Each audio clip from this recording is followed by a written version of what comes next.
Hello and welcome back to This Week in Gwent. And oh my God, it's been a week. It's been a week and a little bit.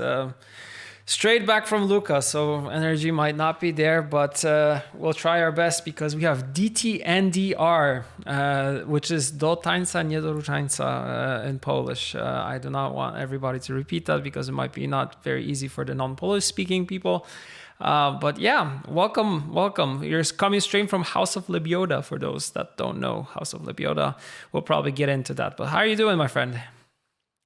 Fine, it's Friday after all, isn't it? And I think I'm horribly lagging, so sorry for that. Not my We're fault, really, lagging. but Yeah, oh, it's yeah. weird because we were talking about this. We're in Poland. We shouldn't be lagging, and but it looks like we kind of are.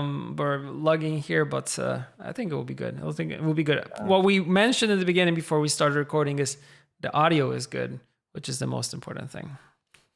Yeah, that's cool.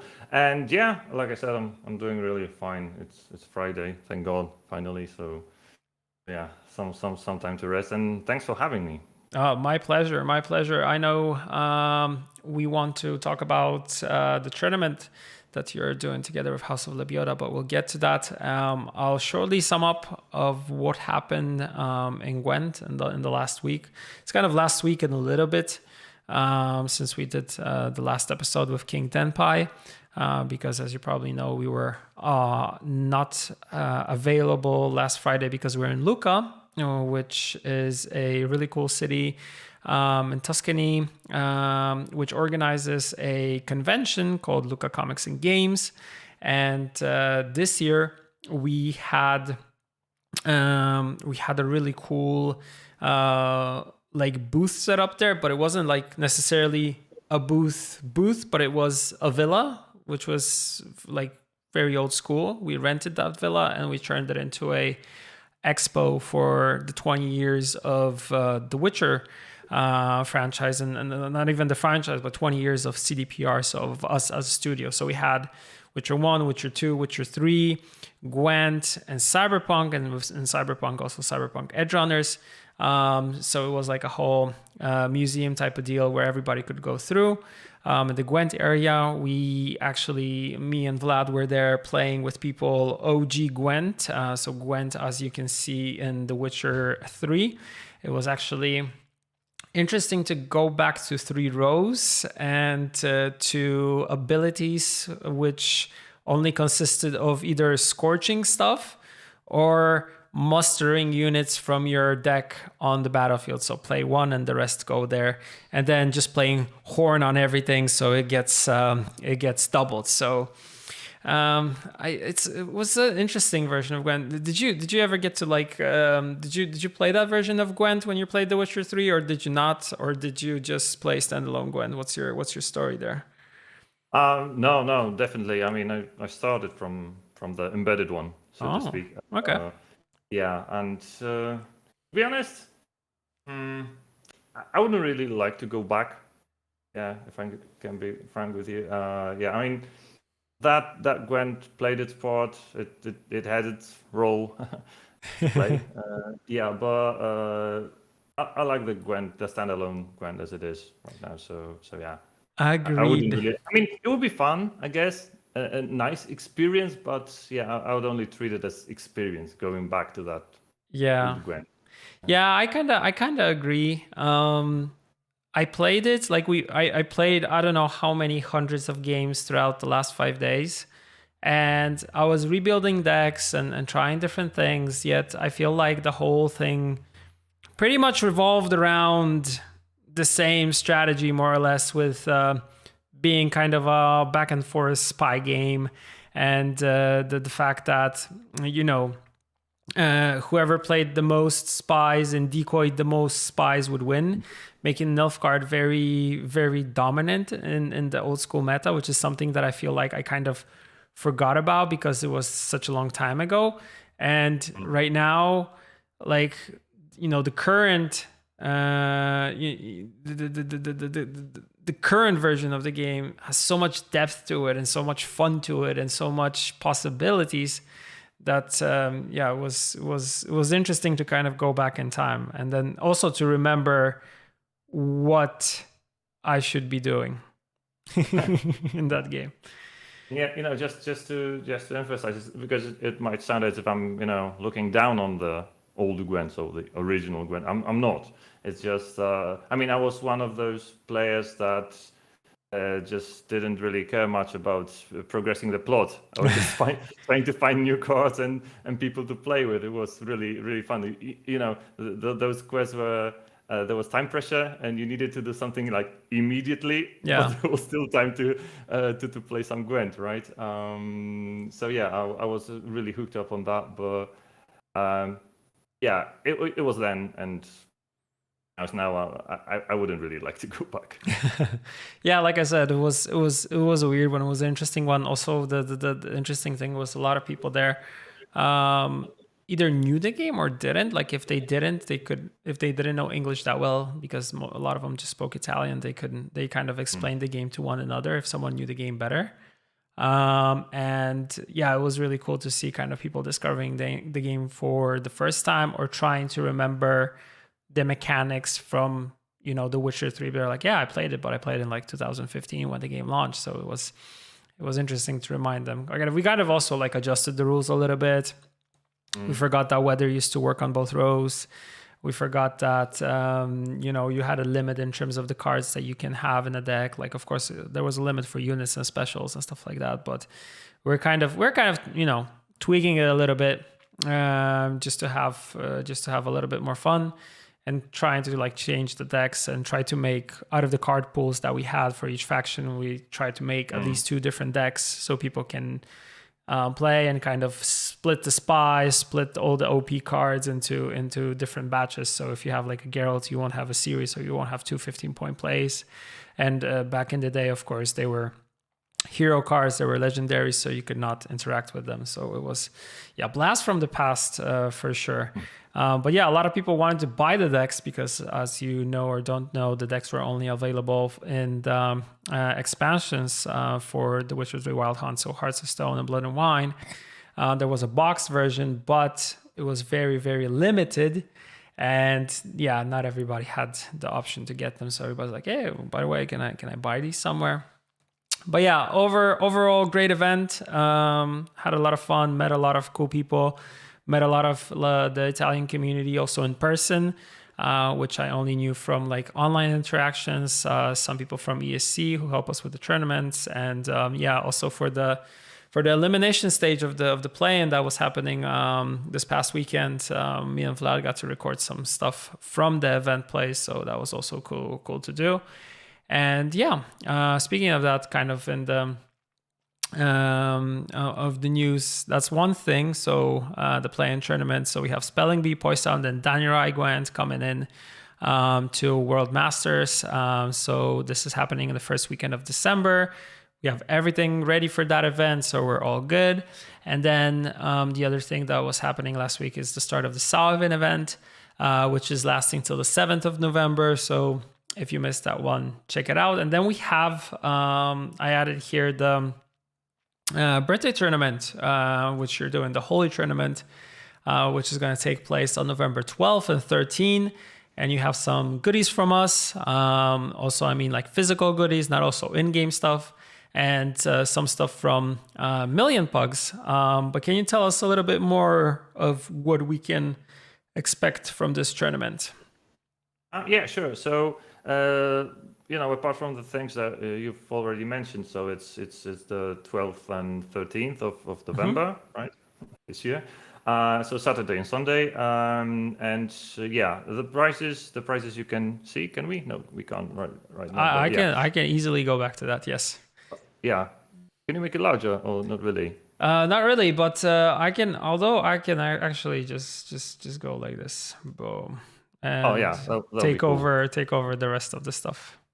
All right. Yeah. So as you can see, we've got a guaranteed pool of $200. Basically, there's the small notice so added that plus any amount raised from crowdfunding, because we've got a fundraiser.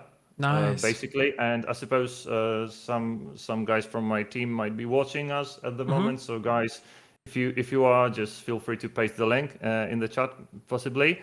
We've got a fundraiser just to collect some additional amount of money for the participants. So unfortunately, we're not going to get the money. Yeah, a pity, but yeah, it's all going to be for the winners. So yeah, as you can see, it's 40% of the whole pool for the first place, plus the Shoop skin, plus as we know, not only the skin but the physical Shoop, the plush one. Yep. Right. So this is also meant for the winner, 20% for the second place, or for the runner-up, and then 12, 8, etc. Also, winner of day one gets 10% of the guaranteed prize pool, which is also cool. So yeah, that's it when it comes to prizes, and when it comes to the whole to the tournament itself. So 2 days. The first one is Swiss simply. So we're doing Swiss. It's for 128 players. Okay, so it's Swiss for 128 players. BO3 with a ban. Okay, and so this is what's happening on Saturday. And the top 16 from Saturday qualifies to the Sunday event, basically, and this is a BO5 single elimination. Yeah, BO5 with a banned single elimination. Yeah, and that's that. So a pretty big, I'd say, 2-day tournament with really nice prizes. Nice. And yeah, given the chance, like you can already see, on behalf of the whole team, I'd really like to thank our sponsors, which is CDPR, some company you might have heard of, and Million Parks, as you mentioned, and basically anyone who decided to chip in, basically. So basically anyone who decided to throw some money to the fundraising event that we're doing. So thank you. Yeah, thank you indeed. Really cool stuff. And yeah, everything will be casted on Twitch by Pawlox. He's a Polish content creator streamer. So you can check out all the action there. Correct? Exactly. Awesome. So circling back to you and your team, how did you become part of House of Lebiota, and what is House of Lebiota for those who might not know the team from being, sometimes people from different parts of the world don't know about other teams. Sure. So maybe I'll start with House of Lebiota, right? Not for myself. I'm trying to be less egocentric this time, so maybe. So basically, this is I'd say a pretty fresh team, because it was launched in October 2020, so not that long ago. But I think it's really cool. As of now, I think it's the largest purely Polish GWENT team. Yeah. Agreed. So it's like we only have Poles inside. It's not like we've got anything against other countries or anything like that. But it just happened that it's a purely Polish team throughout. And I wanted to tell you because I haven't been there from the start. I only joined last year, but I wanted to tell you something cool about how the name came to be. They couldn't tell me, so it was just a pool of cool names, and they decided to go with this one. But I can tell you that from the original founding fathers, so to speak, there's only one person left throughout. So no breaks, and Walker GWENT, which you might know or not, I don't know, but he's a Twitch streamer, so feel free to check out his streams as well. And yeah, greetings Walker, by the way. So yeah, this is the only original member that stayed throughout the whole period, and I think this is a really cool team because we're semi-professional. I'd say we're not fully professional, so we don't really have this enormous pressure on the results that we are achieving, etc. It's mostly about enjoying the game, enjoying each other's company, having fun with people, loving the same game, etc. So it's not about tormenting each other and putting some horrific deadlines to use, etc. So it's mostly fun. We haven't turned it into a job. I kind of get that, because a lot of teams are like that. There are just a lot of people in a given team which do this as a passion or a hobby, instead of like making it their thing 100%. Of course, they contribute the time, the dedication, and all that stuff. And a lot of tournaments are run on weekends, and those, that takes up a lot of time, especially adminning these tournaments and then streaming them, creating content for them, social media support, all that stuff. So like there's a lot of things that kind of, built on this, but it's mainly done out of just, pure passion for the project, and in this case for the game, which we're always very thankful to all the teams that they do kind of a lot of the community work, esports / heavy lifting that we are somehow limited in terms of the amount of things that we can do. So the only thing that we try to do is support as many of them as possible. So maybe I can add three more things to that. Of course.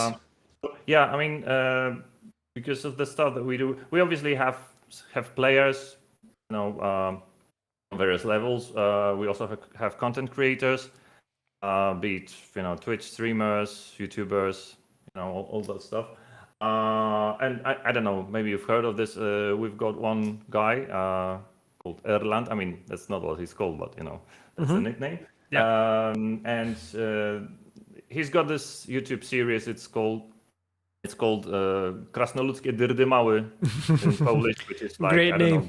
Dwarven Kot Swallop or whatever. Yeah. I don't know if you've heard of this, Pavel, or not. Yes. Yeah, so it's really because he's making these crazy animations on the Witcher engine, adding dubbing basically to that. I even participated in one of his productions, so it was a really cool experience. I was playing Movran Voorhis actually. So, it was the role of my life, I guess. Anyway, so when it comes to House of Lebioda, we've been doing different cool tournaments on a smaller scale, like some lore-based ones, or I mean, I personally I love the one called Kroniki GWENTA, which is like Gwent Chronicles. Yeah, Chronicles. And that was we basically tried to follow the history of expansions or let's say major patches. So each edition of the tournament allowed you to focus allowed you to pick only the cards that were present up to that expansion. So you couldn't really be playing meta. I mean, you could be playing like meta from, I don't know, a year and a half ago, right? Something like that. But not really, because those cards are not necessarily the same cards right now, right? So yeah, it was really a nice tweak to the whole formula. And obviously, like you mentioned, the Holy Tournament. This is a birthday event, which means it's the second one. So the first one, which was last year, this is actually the moment that brought us to Spotlight, right? So this is exactly when people actually found out that something like House of Lebioda exists, right? There's this whole Polish team. So yeah, that was the first time, and this time is like trying to do the same but with a bigger bang, right? So basically larger impact, greater scale. I mean, it's the birthday one, so it needs to be kind of, it needs to be like a celebration, but also a little bit kind of on top of it, because it's a big thing for you guys as a team. Yes. Yeah. Huge one, I'd say. I think this is the biggest thing we've ever done, right? So this is really cool. So thanks again for the support, right? That you're providing. And, so really appreciate it. Who from the pro players are officially on your team? Do you have like a dedicated House of Lebioda team that is there to kind of destroy the rest, or do you more more focus on content? Well, it depends. It depends. It's we've got some let's say higher ranking pro players like Kuba, or I don't know. Sorry for this, but Nick już w użyciu. So we've got higher ranked players. We used to have one of top players actually, but he's no longer part of our team, sadly. Grant Kazuzu. So. Greetings, man. No hard feelings. But yeah, this is one of the participants of the last play-in, right? So this was really one of the top players. So yeah, you can be a pro player and be a part of our team. And actually, Kazuzu arrived in our team, so he wasn't Nice. that top back then. So yeah, Yeah, it's always good to hear, like seeing players come in and actually thrive in a team. But I feel like it is the support group, right? And having the Yeah. possibility to play and test things with other players who are on a certain level, and it makes the experience better. I feel like players who have a good like team structure and support are able to thrive a little bit more better because they don't have to do everything on their own, and they can discuss things, they can bounce ideas off of others, they can check other people's experiences, and especially when it comes to people who are playing on a certain level which is a little bit higher than what a normal player would be playing on. It gives them that added value of actually having input coming in from different sides and from different people. Yeah, that's correct. But yeah, we can say that we've got players that can reach top 64, right? So yeah, maybe not necessarily top 10, maybe not yet, but definitely somewhere higher in the ranks. Yes. Yeah. I mean, yeah, I feel like it's still early for this, but I feel like if you keep on going the way that you're going, because this is the second edition of your birthday, so I understand correctly, you've been on the market, let's say, or on the rise for the last 2 years, if I'm not mistaken. Yeah. So there's still like room for growth and development for sure. Definitely. I mean, there are many talented players. It's just whether it's just the fact of whether you want to join the team or not, right? So, yeah, like I'm saying, we're not that horrible. We're not asking you to do some horrible hours. I don't know. I think the House of Lebioda. I don't know if everybody's a fan of Lebioda though. Yeah, I don't know. You really need to be. I don't know if I am, to be honest. I just. Yeah, I feel like it's cool what you're doing, and also saw that that you posted links. I mean, Jarosha posted from your team posted a link to your Discord. So if anyone wants to check you guys out, they can go there. Do you guys are like Polish only when it comes to the channel and discussions and talking with people, or do you also do stuff in English and all that, or not? Well, we have to, given the nature of the tournament, right? It's international. It's not a Polish tournament. So yeah, we have to. I mean, there's no problem with. We've got separate. I mean, most of the communications happen in Polish naturally.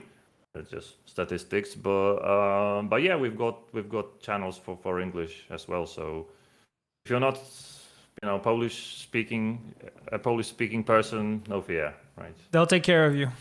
Don't worry. Exactly. Yeah. So you mentioned that you got into Gwent through The Witcher 3. When did you discover the game as the standalone, and when did you kind of decide to be part of House of Lebioda? Were you like the founding father? I don't know if we touched upon that. I don't think so. But you can maybe tell us a little bit of your history and kind of how everything got you where you are today. Sure. Okay, I hope I won't bore anyone to death with this, but yeah. So I actually love these stories, so you will not bore anyone. And if anyone's bored, that's their problem, because I want to know. I want to know the origin story always. I want to know how people, start and get to a place where they are. And we're also going to talk about you because you have like a metal background. I want to know a little bit more about that, but we'll get to that. Right, sure. So it's just pulls me off that I'm so lagging so much, but yeah, I'll try to ignore. So I'm not looking at myself right now. Yeah. I'm not looking at the preview. Yeah. Anyway, so I was actually quite late to the party, I'd say, because like you mentioned, you played the third Witcher like what, 2016, 15? 15 like 15 when it launched. I got a PS4. I remember, just to play the game because I didn't have a gaming PC at that time. So that was kind of one of the first things that I did. And yeah, I went through the game super quick, and then just waited for the expansions. Yeah, I was like I'm saying, I was quite late to the party. So 2020 or something. That's when I played The Witcher 3. So really late, but after all the patches and with all the expansions already. So yeah, Yeah. good for me too. So and that's when I actually got interested in Gwent. But now the background is actually more interesting because I don't actually know if the guy is still working for you or not. But there was one Mateusz who was a sound engineer for Szymański. Gwent mode. Yes. So he still works with us. Yes, I love Okay. Cool. Mateusz. I love Mateusz dearly. He works with me on all the esports events, and now he is one of the lead sound people working on Cyberpunk. So I love Mateusz dearly. I see whenever I see him in the office, it's hugs and everything. He's an awesome, kind, genuine human being, and also he's very into music. So that's probably where the connection is, right? Yeah. Yeah. Exactly. Because okay, so like I said, we're going to get to that later on. But Yeah. we got connected actually through his band Rosk. So Yeah. still some free promotion here. Nice. And I was interviewing him. So because of the music stuff I'm doing, that's how we met. And yeah, I really like him. I really like what he's doing, etc. So at some point we met at a concert. I don't remember when it was. 2019, maybe 18. He gave me as a gift the Monster pin, right? The Monster Nice. faction pin. Yeah. And the problem was that because I have this, let's say, official backpack because I'm a photographer also, so I'm putting like pins and badges of various bands, etc. I wanted to wear it. The problem is I couldn't because I didn't know the game yet. Okay. So I would feel fake. Imposter syndrome. Exactly, imposter syndrome. So I didn't feel worthy of wearing the pin before I played the game. So yeah, I just got the gift, couldn't really do anything with it, and yeah, like a pile of shame. So at some moments, okay, I need to do it. So yeah, that was the time when I started, because I started playing Witcher 3 to be able to play Gwent standalone. Okay, interesting. To be able to wear a pin. Yes, exactly. So that's, I think, one of the most idiotic reasons you've heard, but this is the actual origin story. What actually got me motivated to start Gwent, because I wanted to wear that cool monster pin, which I lost, unfortunately. Oh no! So I don't no longer have it. But yeah, it's really a really sad moment right now. Yeah, but this is the actual origin story. Because of a pin from your sound engineer. Nice, incredible. Like, yeah, but I respect the dedication because, yeah, I know there's like, if you like something visually and you want to represent it, if it's like a logo or something, you want to be you kind of want to know what you're representing or what you're showing is real. So if someone asks you, hey, what's this? Well, I got this from one guy. I don't really know what it is, but it looks cool. People are like, And then, but also when you meet a fellow like Gwent player, like, oh, that's really cool. That's the Monsters faction in Gwent, and that's their symbol. And do you play Gwent? And you're like, no, but I have this pin, right? But when you have it and you know it, and you're like, yeah, I know, I play Gwent. I was like, oh, that's so cool. And like, it's a mutual thing that you can connect to others based off of that, right? Yeah, precisely. Man, I wanted to small world, right? Small world. It is. I cut you off. You wanted to say something, I think. Not necessarily. I mean, unless this is the moment where you want to touch upon the dark music stuff. Yeah, because I remember I was trying to get a photo of you for the banner that we sent out on Thursday. And you had very nice professional looking photos. I can tell you already mentioned you're into photography, but all of them were very like dark and cryptic and stuff like that. And I was like, but then when you sent me the last photo, I'm like, man, this guy looks so professional. Like, that's so cool. Yet it's still like in the black and white theme, but it's really cool. So I also checked out like you as a person. I saw like there's a lot of metal stuff there and stuff like that. So I kind of get that you're into music. Are you in a band, or are you like what's the background here? I'd say the other side of the barricade, basically. So I'm promoting music. I'm not, I mean, I've always wanted to be a singer, but luckily I didn't have the chance, and no one got hurt in the process. So yeah, yeah, but I'm really addicted to music, I'd say. Almost as much as addicted to Gwent. So pretty close. Yeah. I've got a blog, which is this DTNDR, so DTNDR. No point in translating this. It's just a play. So yeah, it's just a play on Polish idiom. So yeah, wouldn't make much sense. Anyway, and so I've always had this need to share the music that I think is worth and worthwhile with other people. So that's why I started with a blog. And that later turned into photography. I mean, it really didn't really turn into photography. Photography was just an add-on, and that's where the YouTube channel also appeared, etc. So I really wanted to promote the music that I love, and not really paying attention whether other people agree with my music taste or not. I didn't really care, and I still don't. Good. Right? I respect that, because everybody is entitled to their own taste in music and what they love and enjoy, and they don't need to be judged on by that. Yeah, so it's I'm mostly listening to, let's say, the heavier stuff. So mostly metal, but not only. And I'm not an orthodox by any means, so I don't really have any issues with listening to Norwegian black metal and Limp Bizkit. Maybe not at the same time, because that would be pretty weird, but in sequence. So I don't really feel very orthodox. So that's that. And I'm mostly I'm also a concert photographer.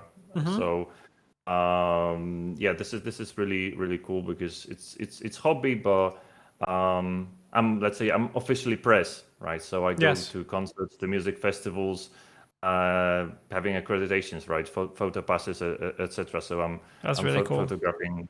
Yeah, I'm photographing various events, various artists. So this is a really fun thing. You can have pictures of, I don't know, Slipknot in your portfolio, for instance. Nice. Stuff like that. So this is really cool. And if you feel like you're not scared of this sort of thing, you just feel free to check out my YouTube channel, check out my fan page. Tons of pictures there. Nice. But yeah, why not? And this is cool, because you don't really see the connection between this and House of Lebioda, because apparently there is none. But there is a connection.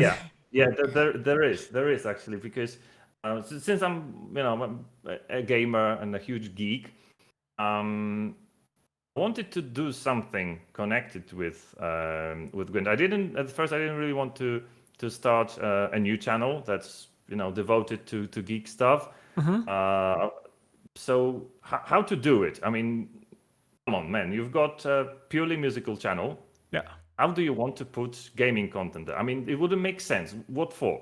So what I did, and actually, it started from Mateusz, because his music was used, first. I went for preparing, let's say, deck guides or something like that, but with some band's music as soundtrack, basically. So I'm like promoting some niche music, but playing Gwent at the same time. So that was actually my trick. So theoretically, I'm just promoting music. This is still, let's say, music-related content, but I've got the gaming part to it as well. So that was actually my trick for including Gwent on a music channel. And that's how some people found me out. That's how Jarosza basically found me out, because I was recording these weird Gwent videos from time to time, with, let's say, some metal background or whatever. But still, those were Gwent videos.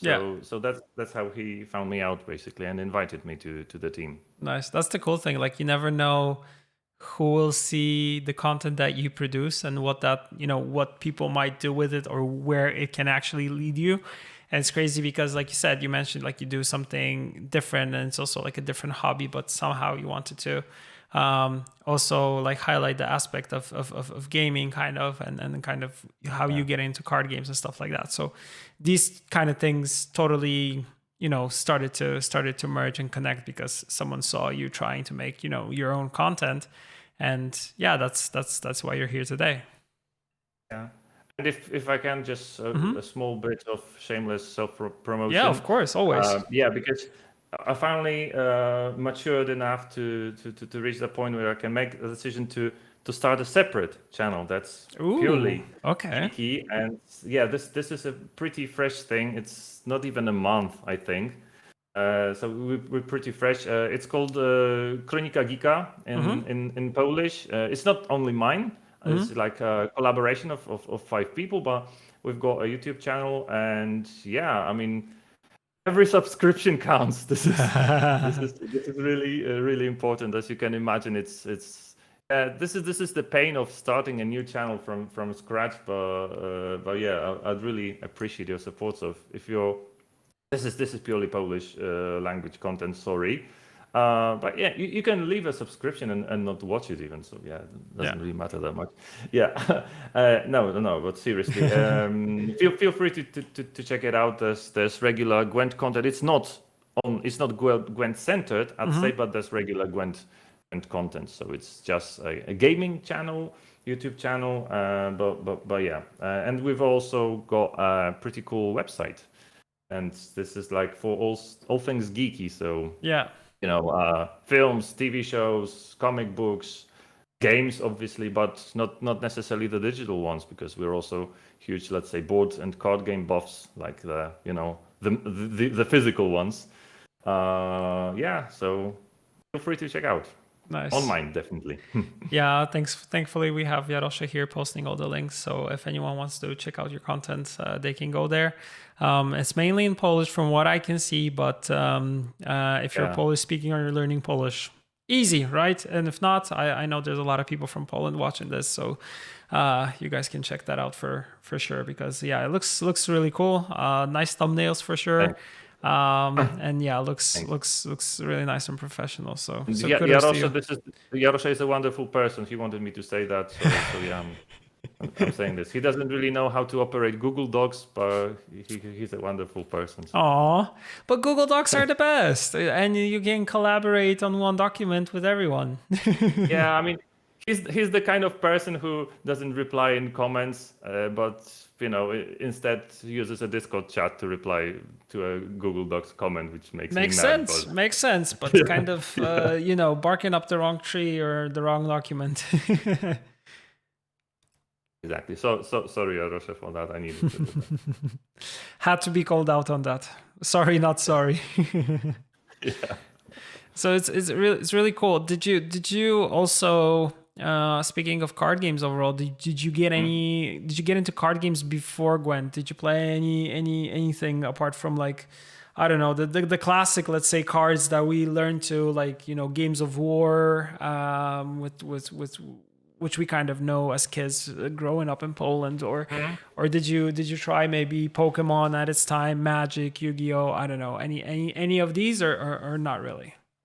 Not really. Not really. I mean, when it comes to the collectible ones, not really. I've always been interested in the, let's say, physical card games. Like, if it's just like a board/card game, maybe something like this, or a purely card game, like, I don't know, Citadel or something like that.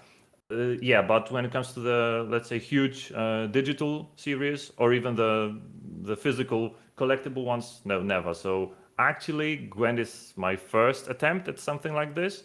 So no Hearthstone, no Yu-Gi-Oh, etc. Nothing like that. Okay. Oh, did you like the collector aspect of the cards?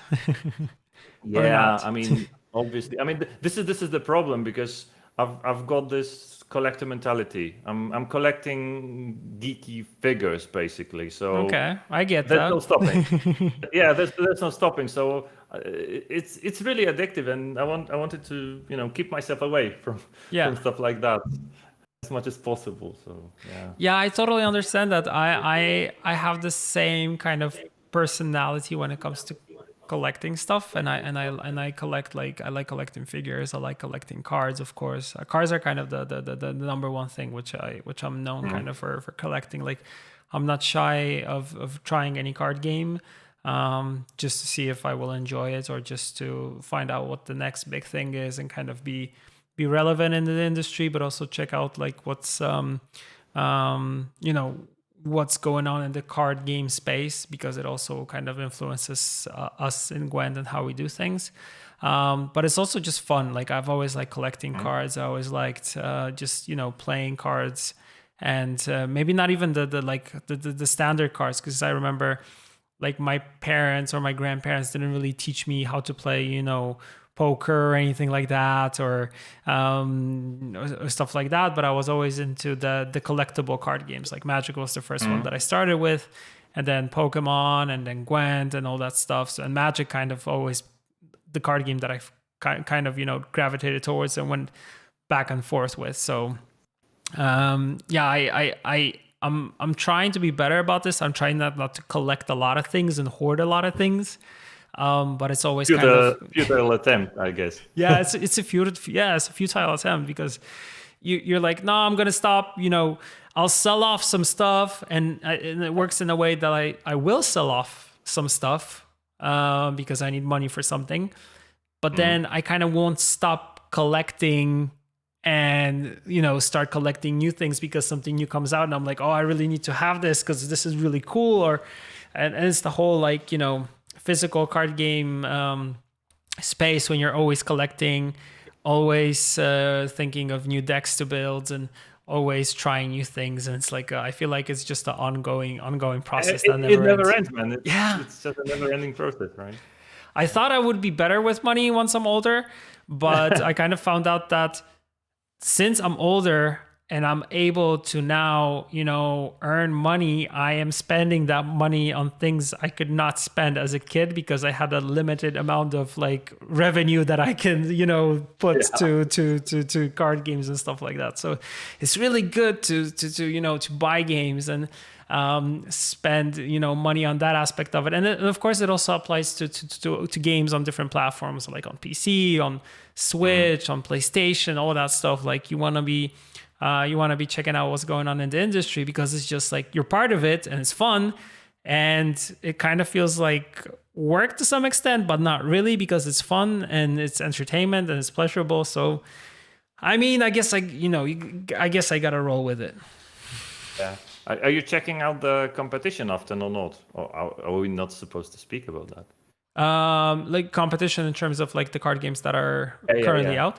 Yeah, I'm playing a lot of Marvel Snap like recently. It's something that huge thing right now, I think. Yeah, it's a new release. So when it released, I wanted to play it, and I found that it is a game that I enjoy, and I feel like it has its own place in the card game space. It's fast.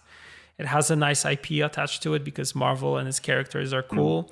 I mean, there's the music, there are comic books, there are TV shows, there's everything there. So it's really cool to experience it through that way. And I like the gameplay aspect of it, because the games are very short. The locations are there. The only thing which kind of I saw after playing for quite some time is kind of the randomness of the locations and of things changing and random effects like happening. But I know like the developers working on the game are ex-Hearthstone developers, and I know that they have nothing against RNG and kind of didn't have anything having a lot of RNG within the game, which is something that I feel through our development is something that we always try to kind of scale back on. So less RNG, more control to the player, right? So this is the kind of games that I enjoy the most. But currently, to check it out and play it, it is something that caught my interest for sure. I need to try it at some point. Yeah. I mean, it's weird because am I betraying Gwent? I don't think I am. No, like I know a lot of people kind of have that association with it, and I'm afraid that I might get, those comments from people if I post anything about it. But I feel like I've always been open that, Gwent is something that I've been working on for the last 6 years, and is something which I am part of since the beginning of the project, and is always like the most important game in terms of me working on it, and being able to help with the development process, to pass on feedback, to communicate things to players. And that will always be my like number one avenue.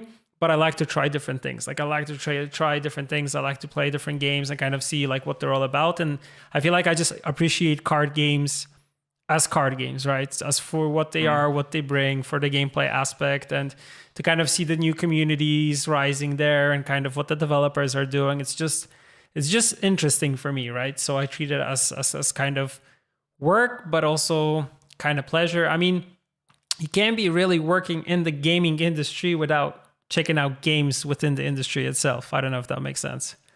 Yeah, totally. I mean, it would be stupid if you weren't doing that. Yeah. Yeah. So, yeah. yes. Yeah. Totally agreed. So yeah, I'm checking out everything that's happening. I'm also playing like other games on PC because it's if I of course have the time, because finding time apart from like work, card games, and also other games is very hard to kind of to have all those things kind of happening all together. So You can sleep less. actually, I am the type of person that enjoys the possibility of having those 8 hours, because I feel like I wake up better, I feel better, I have time to, I don't know, run, cycle, whatever, or go to the gym and kind of, and to kind of, also stay like physically active. And I think it also is good for like the mental aspect of just life and everything. So I enjoy sleeping. But yeah, if there is like a game that really gets me and hooks me in, then sleeping suffers as the first thing. Oh, 8. I mean, I envy you, really. 8 hours is sometimes my dosage for 2 days. But you also I mean, do photography for bands, and I don't think they go on till like they might finish work at what, 10 or 11, like they finish a gig like super late. yeah. It must be really cool to do that also. Like I love going to concerts, and I feel like rock and metal music with a lot of instruments is always something that has people who are, I'm not saying that other like bands and stuff like that are not, but I feel like they're very energetic, they're very passionate, and the energy that they kind of like emit from them, you can, when you capture it on a photo, it really shows you like that they're like, kicking ass, or they're like just putting all their emotions into the instrument, and the instrument is kind of the thing through which they're kind of expressing themselves. And that is so freaking amazing. That's why I also love like guitar solos or stuff like that. It's just it's freaking amazing. It's really rewarding, I'd say. I mean, this is really hard stuff, right? I mean, this is really demanding. This is hard job, basically, because some people think that, oh, all right, I've got the camera, I'm going to the photo pitch, taking pictures, fun, I'm done. No, I'm not done. I'm done in like, I don't know, 30% maybe. Yeah. Because the rest happens in Photoshop later on. So I mean, selecting the pictures, post-processing them. I mean, this means hours in front of the computer. Yeah. So basically, people don't really people just see photographers at the concert, and then they see the results. Yeah. They don't really know what's happening in between. And basically, what's happening in between is well, I wouldn't say mundane, but yeah, sometimes really tiring piece of work, right? Yeah, it takes a lot of time, to be honest. Like, so you mentioned you use Photoshop. You don't use like Lightroom and stuff like that. No, I don't. I mean, I'm not. What would you would call, let's say, a typical photographer, because I'm not really creating like photo reports. Trying to approach concert photography from a slightly different angle. I mean, it would feel weird if I said that of my own work, so I'd prefer other people to do Yeah, it. it is of a more artistic vibe, at least from what I know, and I'm not an expert in the field. So I'm trying to do something different, simply. All right, not just take a picture of a band playing, because that's not really my thing. Not everyone, not everyone appreciates it. Yeah. Yeah, this is just my thing, and it's really rewarding. What you said, yeah, when you capture that moment, and you see that you managed to do it, so you don't really pay attention of the 3, 4, 5 hours you spend in front of the PC just doing that, because you see the result, you know it was worth it, right? So yeah. Do you also like edit your own photos, because you have like very professional photos that of yourself, or do you thanks. No, not really. That would be weird, right? I don't think people edit their own photos. It would. I mean, maybe it wouldn't, but I'm not. I wouldn't call myself an expert on portrait photography and stuff like that. So it was my friend who actually wanted to have a session, and I was just an available model. So why not? Nice, that's really cool. Yeah. Yes, I think that's the best way to get like good photos of yourself, is have a friend that is into photography or is studying something connected to photography, and they need something for their portfolio, and they're like, Exactly. I'm totally willing to help. Yeah, if that means I get cool photos, I'm totally in for that. Yeah, that was me this time around. So yeah.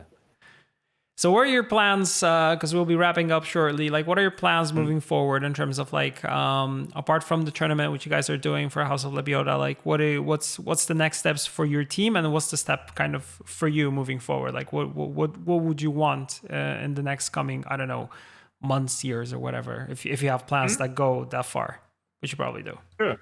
So when it comes to myself, I think definitely developing Kronika Geeka, because I'm really happy that I finally launched something geeky.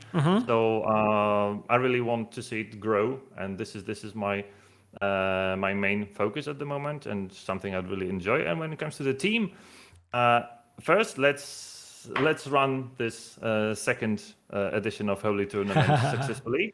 So this is the most important bit. But let's say in the long run, I think growing the team, expanding, inviting some maybe pro level players, maybe not yet, but soon to be pro level players. And I also think maybe trying to be more inclusive, because I think that this is a very male centered industry, and not many girls play Gwent, or I don't know, feel afraid. I don't think there are many girls in Gwent teams globally, and I don't think this is okay. Maybe they feel afraid or whatever. So I mean, I'd really like to see more girls basically engaged in this male-centered in this industry. So that would be cool. But developing as a team.